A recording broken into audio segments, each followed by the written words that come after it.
उस पतले दुबले हिम्मत वाले शायर का नाम शायर इस्लाम असद इकबाल है।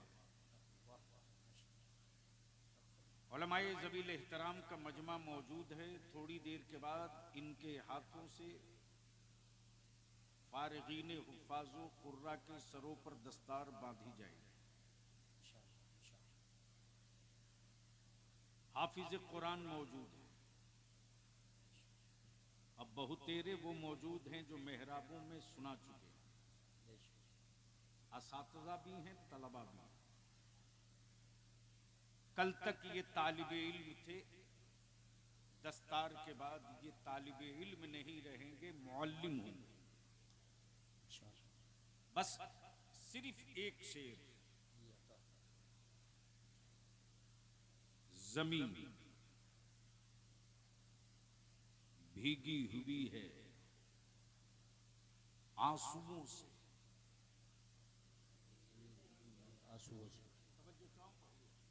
ज़मीन भीगी हुई है आंसुओं से, यहां बादल इबादत कर रहे हैं।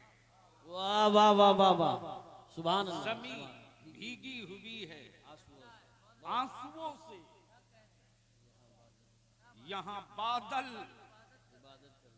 इबादत कर रहे हैं। फजा में आयतें महक रही हैं, कहीं बच्चे तिलावत कर रहे हैं। आए हाय हाय हाय, वाह वाह वाह वाह वाह, सुभान अल्लाह। बहुत खूब बहुत खूब बहुत खूब। फजा में आयतें महक रही है, कहीं बच्चे तिलावत कर, तिलावत कर रहे हैं। बिल्डिंगें रोज बनती हैं,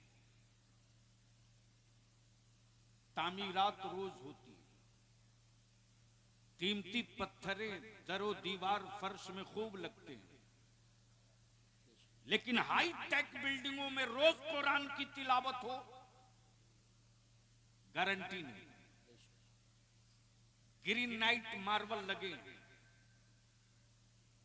कुरान की तिलावत हो, गारंटी नहीं। लेकिन मुसलमान तेरे ज़कात के सिक्कों में कितना दम है। वाह वाह वाह वाह वाह। बोल सकते हो तो बोल लो, बोलोगे तो बोलो। अरे रंग में आके बोल जोर से। सुभान अल्लाह। मुसलमान तेरी ज़कात के सिक्कों में कितना दम है, तेरे मुठिया के चावल में कितना पावर है,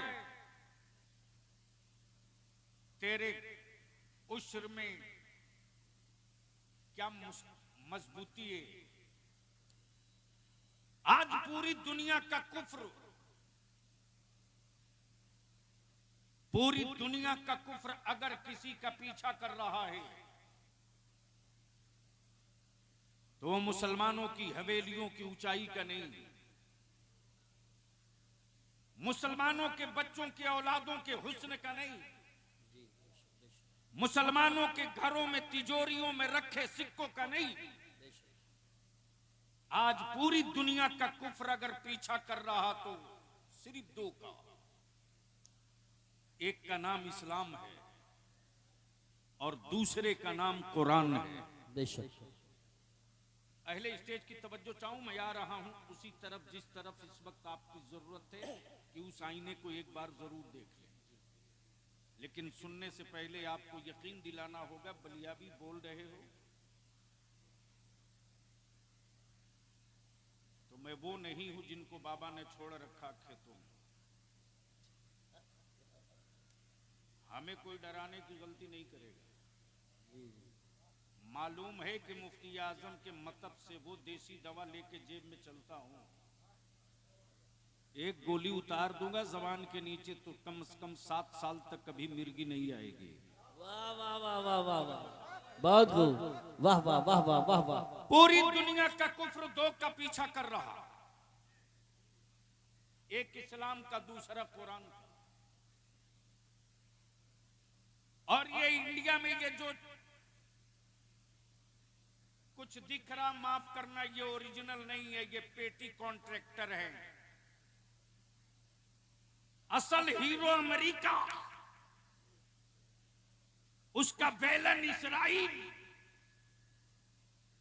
दुनिया के कुफ्र को खूब पता है कि आज भी आसमान के नीचे जमीन के ऊपर इसराइल के मिसाइलों से प्लास्टिक का खिलौना समझकर खेलना फलस्तीन के ईमान वालों के बेटों की तारीख बनी हुई है। वाह वाह वाह वाह वाह वाह वाह वाह वाह, नारे तकबीर, नारे रिसालत, नारे गौसियत, मसलके आला हजरत हजरत अल्लामा गुलाम रसूल साहब बलियावी उलमा अहले सुन्नत। बेशक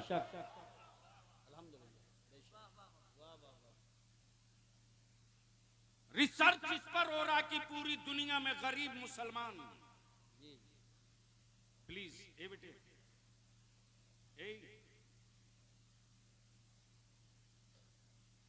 ये लास्ट है। बलियावी इस मामले में बहुत बदनाम है, जलसगाह से भी वापस हो जाता है। तवज्जो चाहूं उलमा इकराम की दुआओं के साथ मैं क्या अर्ज कर रहा था, मैं क्या कह रहा था याद है किसी को? वो तो गुजर चुका। यानी इसका मतलब सिर्फ शरीर यहां है, बाकी कुछ नहीं है। पूरी दुनिया का कुफ्र रिसर्च कर रहा है कि पूरी दुनिया में सबसे गरीब मुसलमान, सबसे कमजोर मुसलमान, सबसे कम पढ़ा लिखा मुसलमान, मैं अपनी कौम के जिम्मेदार और गयूर जवानों से दो बात अर्ज करूंगा। बेवा की तरह भारत में रोना बंद करो,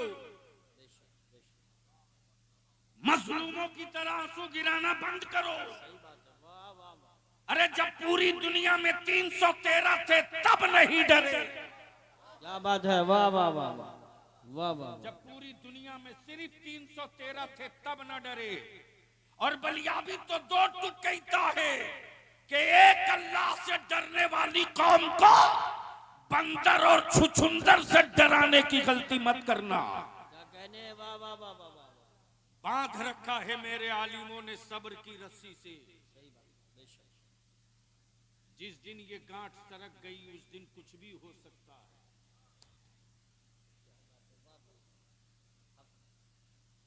लेकिन आज कोई दिक्कत तो नहीं है।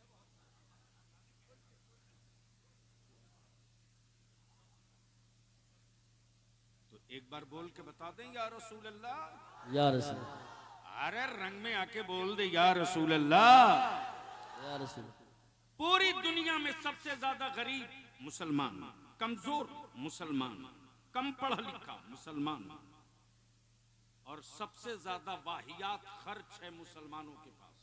सही बात है। अब यहां रुक कर एक कड़वी बात कहना चाहूंगा। असद बाबू, एक है अकीदत, एक है हकीकत, एक है जरूरत। अकीदत कहती है कि चलो मदीना चले, लेकिन मुस्तफा की शरीयत कहती है कि हर साल मत जाओ। अकीदत कहती है कि मस्जिद का मीनार 200 फीट ऊंचा हो, लेकिन मेरी कौम की जहालत और मेरी बेटियों की जवानी का बोझ कहता है कि 200 फीट ऊंचा बुलंद मीनार बाद में देखना, अपने पड़ोस के गरीब बाप की बेटी की पहले रुखसती करा ले फिर सोचना। क्या बात है, वाह वाह वाह वाह वाह वाह वाह। बहुत अच्छा पैगाम दे दिया आपने, बहुत अच्छा पैगाम दे दिया, जवाब नहीं है। नमाजों की कबूलियत के लिए संगे मरमर का होना जरूरी नहीं। सजदों की कबूलियत के लिए ग्रेनाइट का होना जरूरी नहीं। अमन नबी का इश्क सलामत है तो खेत में भी सजदा करेगा मेरा रब कबूल। सुभान अल्लाह सुभान अल्लाह। लेकिन दिक्कत कहां है? अकीदत के सौदागरों ने चादर में उलझा दिया। अकीदत के सौदागरों ने जन्नत का सौदा शुरू किया। अकीदत के सौदागरों ने मेरी नस्लों के ज़हनो फिक्र पर बांध दी। लेकिन इस गांठ को भी खोलना हम उलमा की जिम्मेदारी है। इसकी परवाह मत कीजिए कि कौन हजरत नाराज होंगे, फिक्र इसकी कीजिए कि मेरी मिल्लत कहां जा रही, मेरी नस्ल हक है। एक से एक रोज पटाखे फूटते हैं,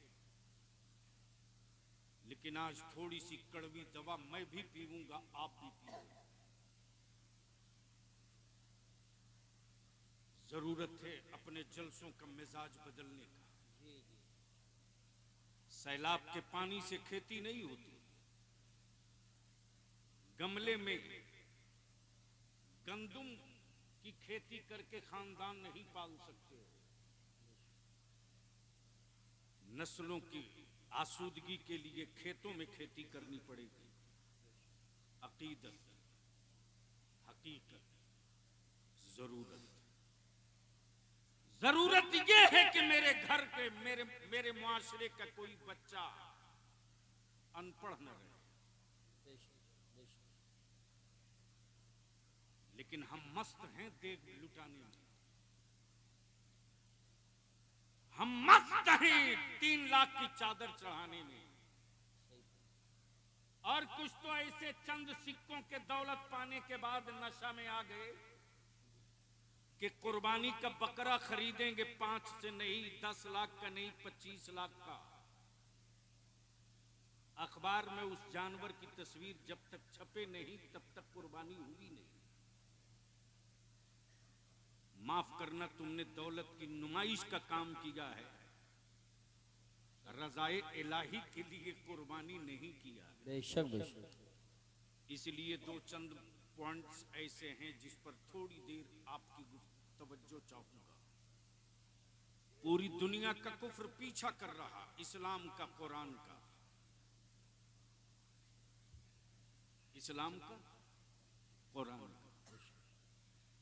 एक माहौल क्रिएट किया गया, नैरेटिव सेट किया गया।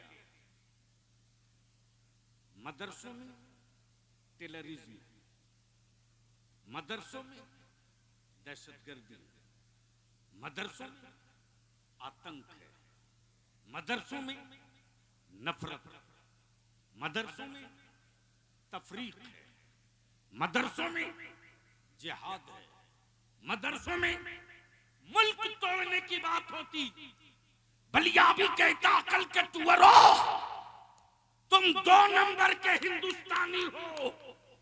अगर 1 नंबर के हिंदुस्तानी होते तो दिल्ली के उन दरख्तों को गिन लिए होते जिन दरख्तों पर आलिमों की लाशें लटक रही थी।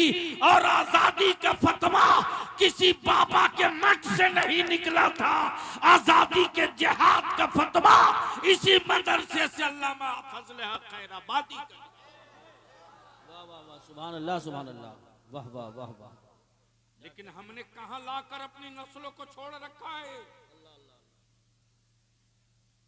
कब तक हम सियासी पार्टियों के भरोसे अपनी नस्लों का मुस्तकबिल बनाएंगे? कब तक अपने बच्चों को विकलांग बनाकर रखेंगे? कब तक गैरों की बैसाखी का मोहताज रखेंगे? हम अपनी नस्लों को कब अपने पैरों पर खड़ा होने की लकीर खींचेंगे? और माफ करना, ये भी कड़वा सच है, ये भी कड़वा सच है। मेरे नबी के नामूस पर कोई पत्थर मारे पागल, यूनिवर्सिटियों से कोई प्रोफेसर नहीं निकलता। मेरे नबी की इज्जत से कोई खेले मस्त, किसी स्कूल से कोई लेक्चरर नहीं निकलता। मेरे नबी की इज्जत पे कोई हाथ डाल दे, सेकुलर कहलाने वाली किसी सियासी पार्टी के लीडर के गले से एक आवाज नहीं निकलती। असद इकबाल साहब जी से दारे शरीयत तहरीक बेदारी में आपने थोड़ी सी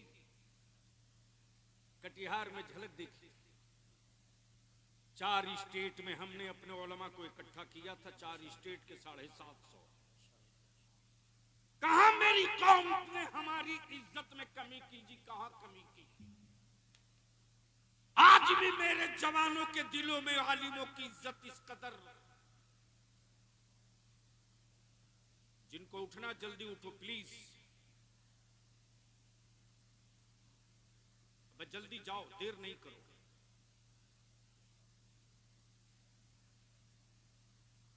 देर न करो, जल्दी जाओ। बड़ी जंग जीतने के लिए 72,000 का लश्कर नहीं चाहिए, 72 हुसैन का गुलाम चाहिए। बेशक बेशक, वाह। सुनोगे तो बोल दो, सुभान अल्लाह। ओए जोर से बोल दो, जोर से तवज्जो चाहो। मैं क्या कह रहा था, दिक्कत हो जाती है।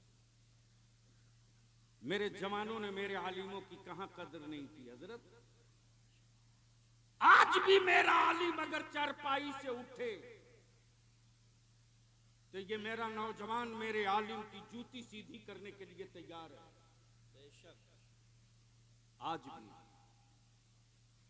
आज भी मेरे गांव में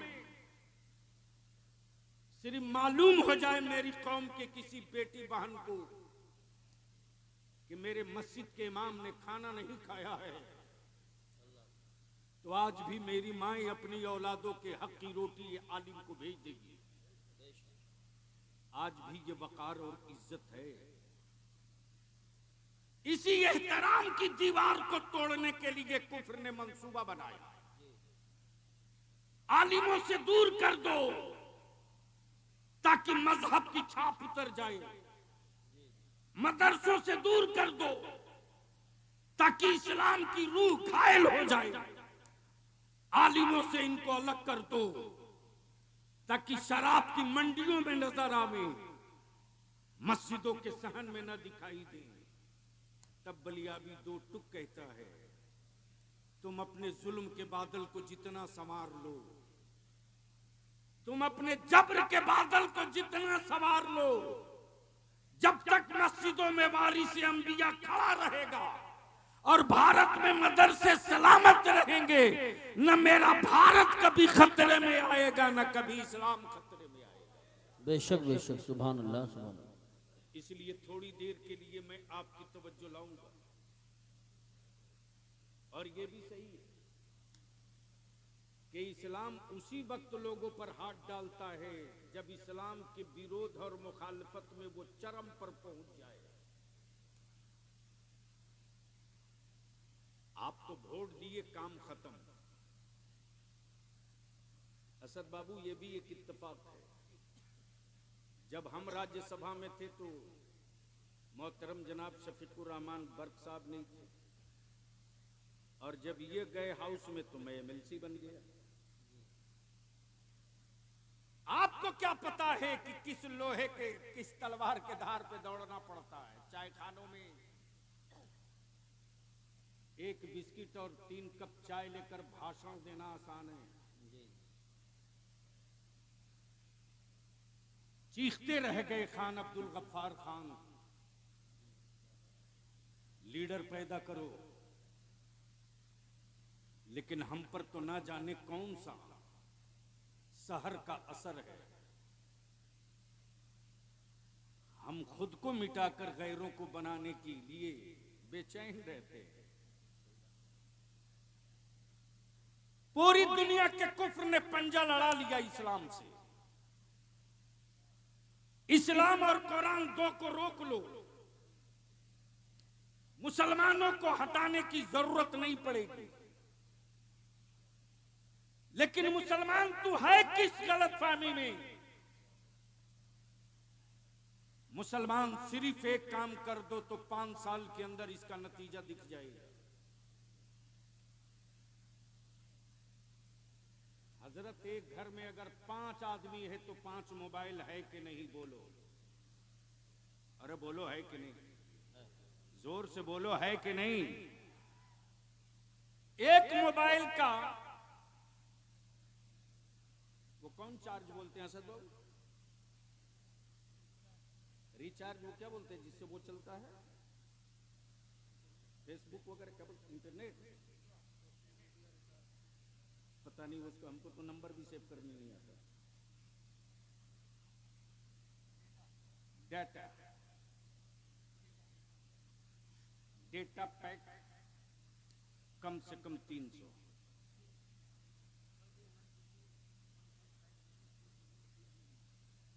लेकिन महीने में कम से कम 300 में मांगा। एक घर में 5 मोबाइल, बाप के पास भी, बेटे के पास भी, मां के पास भी, बहू के पास भी। क्या नाश कर रखा है इस मोबाइल के डब्बे ने मेरी मिल्लत को। रात को 12 बजे, 1 बजे, 2 बजे, 3 बजे तक मुस्लिम टोली के नौजवान चौक पर, चौराहे पर, सीढ़ी पर, छत पर लगे।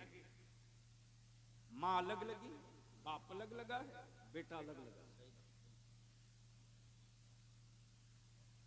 एक घर में अगर 5 आदमी तो 5 तिहाई 1500 रुपया। अपने जमीन पर हाथ रख कर कभी अपने आप से पूछना, 1500 रुपया तूने डाटा रिचार्ज कराने में खर्च की पर मंथ, इसका नतीजा क्या निकला? इसका रिजल्ट क्या निकला? सुबह 3 बजे निकल जाओ तो सड़कों पर गैरों के बच्चे पुलिस की बहाली के लिए प्रैक्टिस करते। मुसलमान का बेटा सुबह 9 बजे उठकर सोकर उठेगा। तुझको होश में लाने के लिए किन किन बीमारियों को दवा दी जाए। सिर्फ नारा लगा लेने से अपनी नस्लों का मुस्तकबिल नहीं बदल सकते। हर रोज बारात पर करोड़ों लाखों रुपया बर्बाद हो रहा।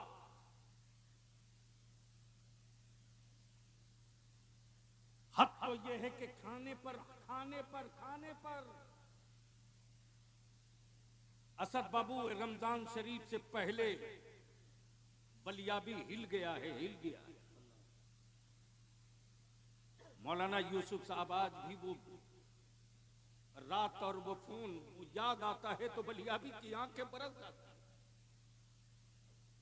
रमजान शरीफ से पहले मौलाना मेरे मोबाइल पर तकरीबन 10 मरतबा 2 बजे रात को फोन आया। जब मैं गाड़ी में बैठा तो देख रहा हूं एक ही नंबर से 10 मिस कॉल। 2:30 बजे के करीब मैंने बैक कॉल किया। उधर से एक लड़के ने फोन उठाई और कहा कि हजरत अस्सलाम वालेकुम। मैंने कहा वालेकुम अस्सलाम, कौन बाबू? उस लड़के ने जवाब दिया, हजरत जो फोन किए थे अब वो दुनिया में नहीं रहे। मैं सोचते रहा या अल्लाह, पता नहीं मेडिकल का हेल्प मांगने के लिए फोन किया था, मैंने क्यों नहीं तकरीर रोक के फोन उठा लिया। उस लड़के ने जवाब दिया, सुनो। उस लड़के ने जवाब दिया, हजरत आज मेरी बहन की बारात आई थी। अब्बू ने कर्ज लेकर बारातियों के खाने का इंतजाम किया था। 25-20 आदमी का खाना घट गया। खाना बनना शुरू हुआ, थोड़ी ताखीर तो होती ना। इसी बीच में लड़के के बाप ने मेरे वालिद को बोल दिया कि मुझे मैं नहीं मालूम था कि मैं जिसके घर अपने बेटे का निकाह कर रहा हूं वो इतना बड़ा भिखमंगा है। मेरे वालिद इस सदमे को बर्दाश्त नहीं कर सके, हार्ट अटैक हो गया।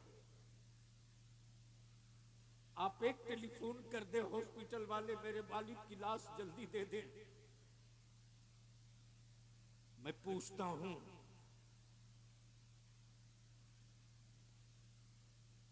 ज़मीर में जिंदगी हो तो बताओ मुझको। जिस कौम की लोगों का मिजाज ये हो कि सिर्फ दावतों पर लाखों करोड़ खर्च किया जाए, वो कौम बिरयानी का मजा तो समझ सकती है, इक्तदार और सत्ते का मजा नहीं समझ सकती।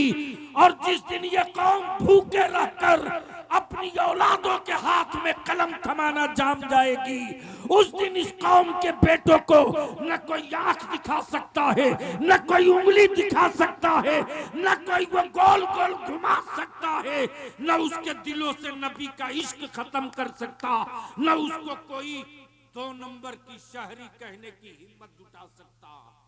जब तक जाहिल रखोगे तब तक सियार भी तेरी औलादों को डराएगा। लेकिन अफसोस है, थोड़ी सी हट करके अपनी गुफ्तगू से एक तजर्बे की बात कर दो। एक बूढ़ा शेर था, बूढ़ा शेर बूढ़ा हो गया तो जाहिर सी बात है शिकार करने में भी दिक्कत। जब बूढ़ा हो गया तो उस शिकार पे बड़ी मुश्किल से निकला तो उसको गीदड़ों ने घेर लिया। जब गीदड़ों ने घेर लिया तो जवान शेरों की नजर पड़ी, और जवान शेरों की जब नजर पड़ी तो सारे जवान शेर इकट्ठा हो गए। तब उस बूढ़े ने कहा, मुझे क्यों बचा रहे हो इन गीदड़ों से? तुम तो शिकार करके तन्हा खा जाते थे, मेरे बुढ़ापे पर रहम भी नहीं करते थे। तुम शिकार करके अकेले खाते थे, मेरे बुढ़ापे पर दया भी नहीं करते थे। तब शेरों के झुंड ने कहा कि